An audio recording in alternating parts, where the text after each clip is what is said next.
Hi everyone, it's Kimber, the Study Abroad Specialist. In today's video, we're going to be talking about 5 common types of jobs that students have while they study abroad. Before you get back to the video, I just wanted to pop in here to remind you to go ahead and download my free e-guide, Finding Your Perfect Study Abroad program. Now, this e-guide was created with students just like you in mind. It's all about how to find the perfect program for you. I know that that is something that students often struggle with. So we are going to be talking about how to find a program, what are some of the common types of programs, how to even track your budgeting as you're going through and applying, what to consider as you're looking at a visa, and so much more. So to find the e-guide, you can either follow the link that is here on the screen, or I'm also going to link it just below in the description box so that you can go ahead and get started. As I said, it is fully free, it is printable, and it is a lot of fun. There's also a very fun quiz as well to sort of help you figure out if you're on the right track. So definitely get started with that after you finish watching the video and have some fun with it. And please go ahead and get started so that you can find the best study abroad program for you. Back to the video. So we are talking about some of the common jobs that students have while they study abroad. I know that this is a very popular topic. It's a question that I get all the time of, can I work while I'm abroad? Can I find a job while I'm abroad? I did do a video on my channel that I will link above where I talk specifically about how to go about finding a job and also what not to do. So definitely not working under the table. We do not want to be doing that. It could definitely compromise your visa in these ages that we live in. It's a lot different than 2007, 2008, 2009. We live in a different world. And so you are likely to get caught and then you might get kicked out, and you don't want to do that. So for finding jobs, I know that this is something that students a lot of times try to do once they get into the country that they're going to be going to. There are some students who, for whatever job they're doing, they may have a opportunity before they leave.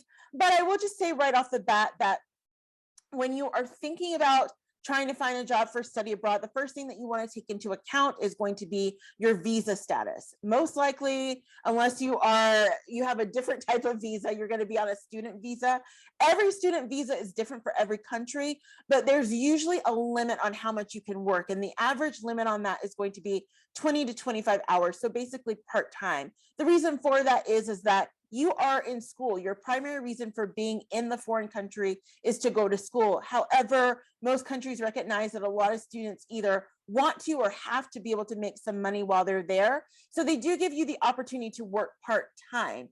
And like I said, for the most part, if you are working for any type of stand-up organization, they are going to ask you for your visa. They will have to run all the proper paperwork, and they will only give you a certain set amount of hours. And it typically should not interfere with your schooling. So if you have school, let's say from 9 a.m. to 2 p.m., then the organization will know that you can only start at 3 p.m. or after. And again, this will depend on what country you're actually going to, because different countries have different rules on what you're going to be doing, but the average is 20 to 25 hours. So we're going to talk about 5 of the most common types of jobs that students have while they study abroad. So the first common type of job is going to be within the service industry. So this is probably not really surprising. No matter where you live right now, even if you go study abroad somewhere else, you're going to find that in a lot of service industry jobs, it's going to be young people. So whether that be in working in a restaurant or working as a server or even at a front desk somewhere, those service industry jobs are really useful because you can, number one, get people who are just starting out and you don't have to pay them as much, but also two, since they tend to be hourly jobs, it's going to be great for students because, as I was mentioning, since you're going to have rules about when you can work and what you can do, even that's the other thing as well. There's a lot of countries that limit what students who are foreign study students can actually do. But service industry jobs, a lot of times you are able to do that. One of the reasons why they limit other jobs is they will say, for example, if you're doing something, I don't know, in IT or tech, they have to make a reasoning around that of why they aren't hiring people within their own country. This is something that has come up a lot in Western countries when they're trying to talk about immigration and different things. And it is often tied to your visa that you may not be able to get a certain role within a certain industry unless it's filled already by people from that country, and then they just need to add more people. But anyway, for service industry jobs, they're going to be great because they are hourly. You're able to make some money. You will have to, of course, be aware of whatever, and this goes for all the different categories, whatever your tax liabilities are going to be. I know that for my American students, you understand this, that we always have some type of tax liability, whereas for other students coming from other countries, going other places, your taxes might look totally different, but you're going to want to factor that in. But for service industry jobs, these are really popular with a lot of study abroad students. The other great thing about service industry jobs for study abroad is that you can tend to pick them up quickly. So even if, let's say, you do have a limit of how many hours you can work within a certain week, if you're able to have more than one job, maybe you work at a restaurant for 1 day a week, and then you work at a pub or a bar for 2 days a week, you're still able to do that as long as it fits within the parameters of the visa, and as well as making sure that there's no overlap in what your employers are going to be expecting. So that is why a lot of students who are studying abroad tend to go for service industry jobs in different areas where they can just work hourly and get fast money, but it's also going to be something that's going to be ethical and that they're able to report on. So for number two, sort of parallel with service industry jobs, hospitality is a huge industry for a lot of study abroad students to work in. It's usually going to be a lot of fun as well, because a lot of people are going to be just like you. They are coming to the country for the first time. And so one of the things that you will find is that in a lot of hotels, a lot of hostels in places like Europe and Western Europe, Eastern Europe, and all over the world. In the US, we are not necessarily a hostel country in terms of, that came out wrong, but we are not a hostel-based country. So you will find some hostels in places like New York City, San Francisco.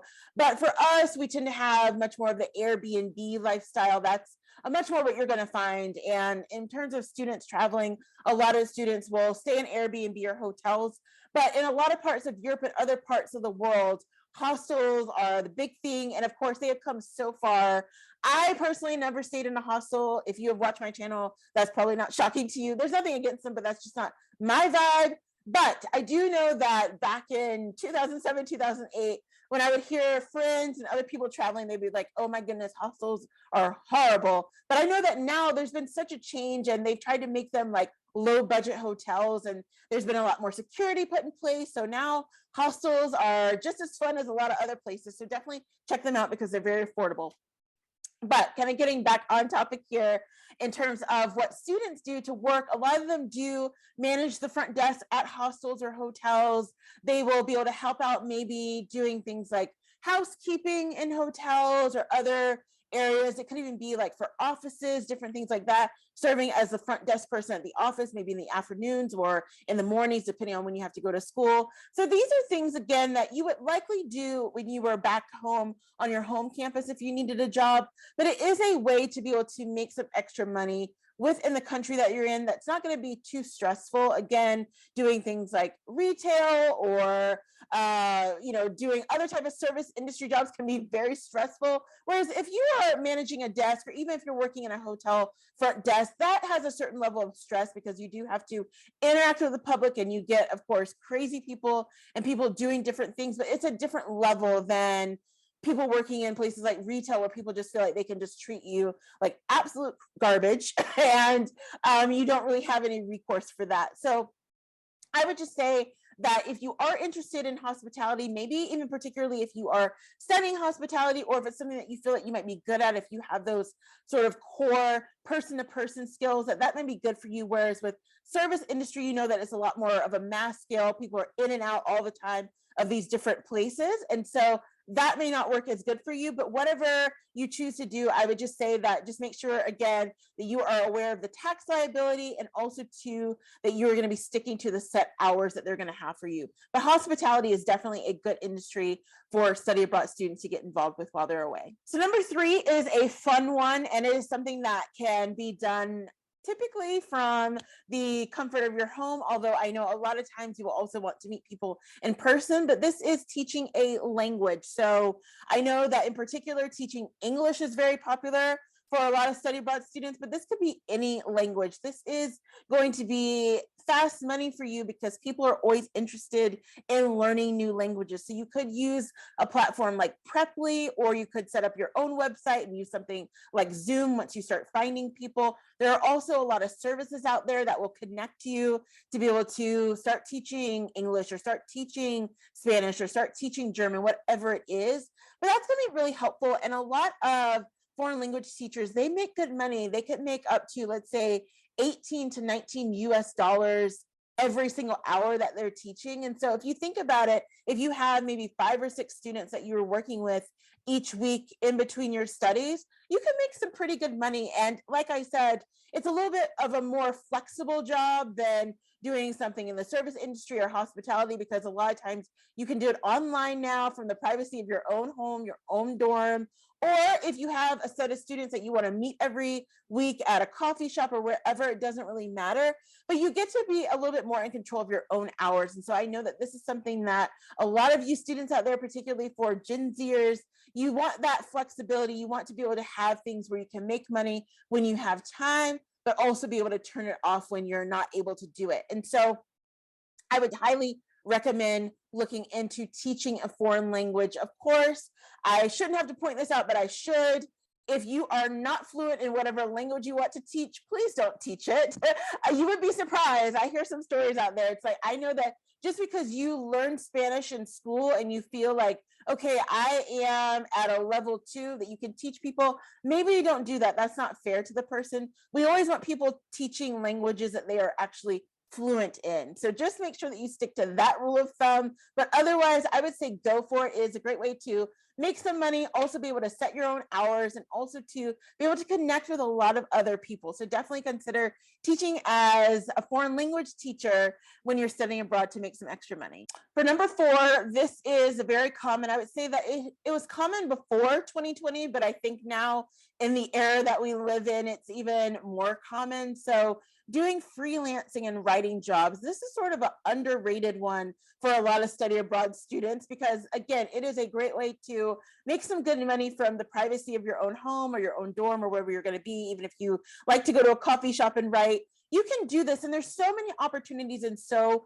many different industries, and it's global now. So you could be studying abroad, living in South Africa, and you could be doing freelance work for people who are all the way around the world in Australia. So you have to think about that in terms of, there's so many opportunities as well. Depending on whatever your industry is that you're studying, you may be able to find a lot of great opportunities to make some freelance money. So it could be that you are a law student and you want to be able to do some freelance for a law organization or a company that provides free guides about law online. I don't know, there's so many different things. There's IT. If you're interested in IT, there's a lot of opportunities out there for both freelancing. Maybe they have special projects for you, or it could be writing if you're a great writer and you want to do some of that.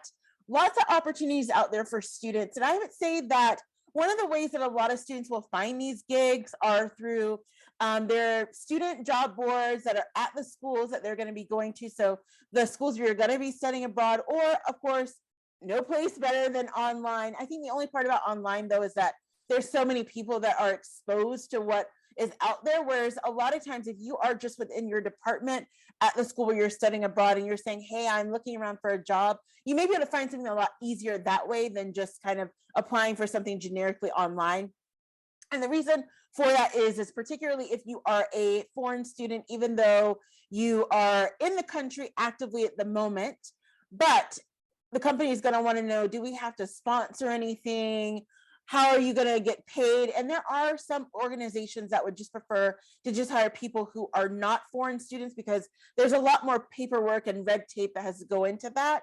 And so unless you're going to be doing something where you're showing up on the spot, that's why I was saying that for service industry jobs is a lot different, because let's say you walk into a bar and you're like, I'm looking for a job, and someone is able to hire you on the spot. A lot of times they own the bar, and so they're fine with just kind of doing whatever. Maybe they do pay you in cash, but they still give you the proper forms that you need. That's another opportunity. Whereas if you're going to be doing something like freelance or online writing, a lot of times they do want to verify different things. Number one, because you're going to be writing information that's going to be going to the public, and so they want to be able to verify your background. And then if they find out you're a foreign student, it gets a little bit crazy. The other great part about freelance as well and online writing jobs is that you're able to sort of scale as you need to. So it's a little bit similar to teaching online. So if you have a week that is more of a downtime week within your studies, and you want to be able to, maybe you're doing articles, and so you can only write 1 to 2 articles on a normal week because you're so busy,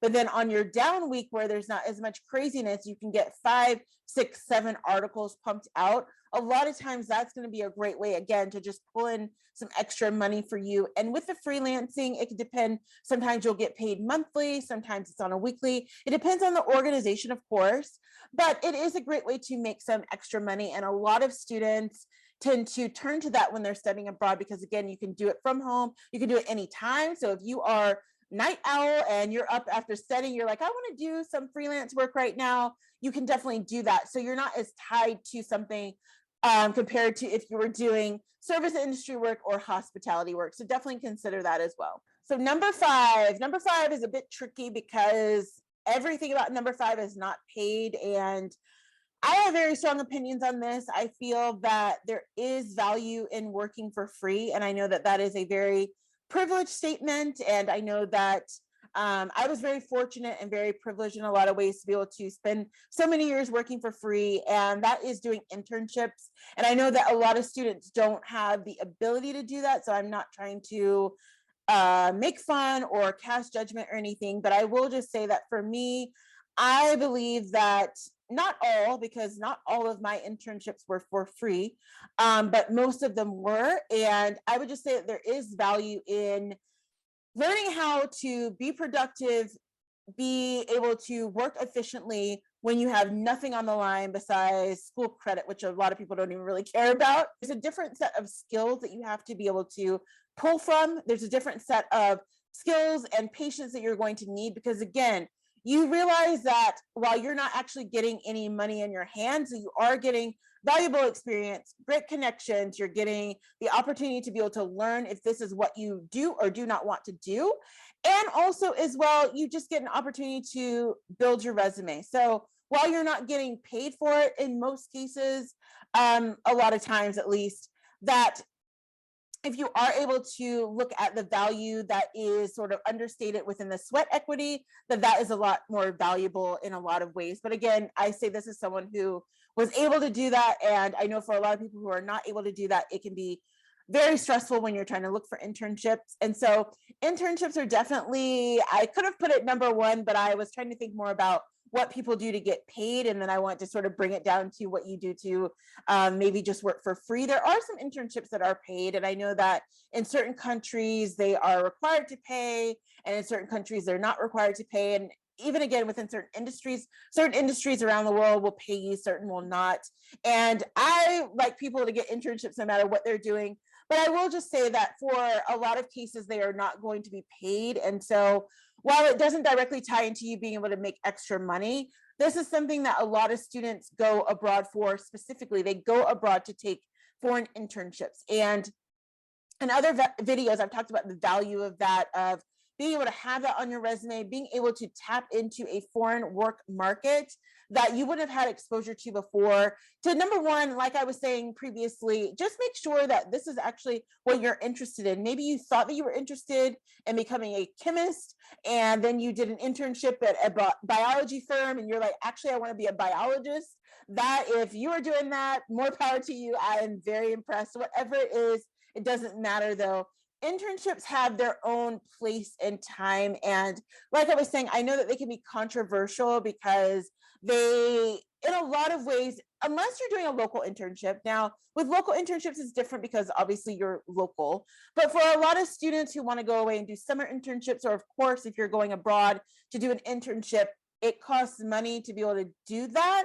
And so I will just say that while a lot of students are not able to do that, I think that if you are in a position to be able to do an internship, but you want to make the most of that, you need to realize that you are in a very special position. I know that for me, every time that I did an internship, I would also kind of contrast myself in a way with a student who would have to, I knew a lot of students, or quite a few students at least, that went to my university who would have to work full time. Some of them also had kids. And so they had kids, they were working full time, and they were also in school full time. And if you are like that, I totally respect you. And I think that is amazing. And for me, I contrasted myself with that of, I didn't really have a lot to worry about. And so that meant that for me, I wanted to be just as good as them, like work just as hard, even though I didn't have to worry about the money part of it, that I definitely wanted to be able to at least put in the effort so that I was the gold star intern every time that I did it. And that is something that I really preach to my students. It's something that I've worked a lot with a lot of students who are also in the same boat of interning, and they're like, oh man, like, I'm just working for free. And I always give them this pep talk of, it doesn't matter if you're working for free. It doesn't matter, as long as they're not asking you to do something that is illegal and that is compromising to your integrity, you will do it. So if you need to be the first person there at 7 a.m. and you're the last person out of the office at 6 p.m., this is the time to do this. You're going to get the experience. You're going to be proving yourself, not just to your employer, but also to yourself. And you are going to be gaining skills. So I feel very passionate about this, whether you are working for free or not. Particularly if you're working for free, you want to act as if you are working just like the CEO in there, because again, these are building up the skills, and internships are a great place to be able to do that. So with study abroad internships specifically, I had a point here. If you are someone who is pursuing that, a lot of times students will say, well, I want to do an internship, but then I also want to be able to work. There is an opportunity for that. Now, it is a bit tricky because a lot of times internships are tied to a study program. So for example, one of the programs that I did in London, I was on an internship program with 20 other students, and it was just 20 of us, but then we had about 75, 80 other kids who were doing just the regular program. And so what we had to do is we had to take certain classes that were part of that program so that it showed that we were in school, but we were also doing an internship. There are some instances where you will just have a standalone internship that is not connected to a study abroad program, in the manner of you're taking class credits and then you're also doing your internship. So if you are in that situation, it might be possible to be able to also get a part-time job where you are getting paid money.